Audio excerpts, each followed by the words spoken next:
Një tur njohës në qytetin e Korçës u zhvillua me pjesëmarrjen e studentëve të shoqatës kombëtare të guidave turistike të Shqipërisë, të cilët pritet së shpejti të licencohen si guida kombëtare. Aktiviteti u fokusua në njohjen nga afër me historinë, trashëgimin kulturore dhe identitetin e qytetit, duke I ofruar studentëve një përvojë praktike në terren. Udhërëfyesi turistik kombëtare Glon Kondura tha se gjatë turit u ndan element të rëndësishëm të historisë së Korçës, vlerat arkitektonike, traditat dhe roli I qytetit në jetën kulturore të vendit.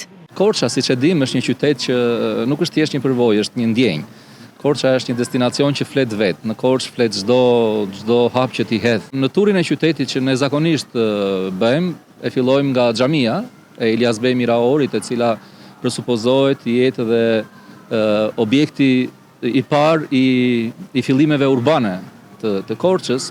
Vazhdojmë më pas me pazarin, një qendër shumë e rëndësishme tregtare. Vazhdojmë me pedonalen, kemi mësentoren e parë shqipe, muzeon kombëtar të arsimit. Ju prezantoj shtëpinë rumune që ka një arkitekturë krejt të veçantë, katedralen e Shëngjërgjit që nuk ndodhet atje, por ju tregojmë historinë e katedrales. Aktivitetet të tilla vlerësohen si të domosdoshme për formimin e guidave të ardhshme turistike, duke forcuar lidhjen mes teorisë dhe praktikës dhe duke kontribuar në promovimin e turizmit kulturor në qytetin e Korçës.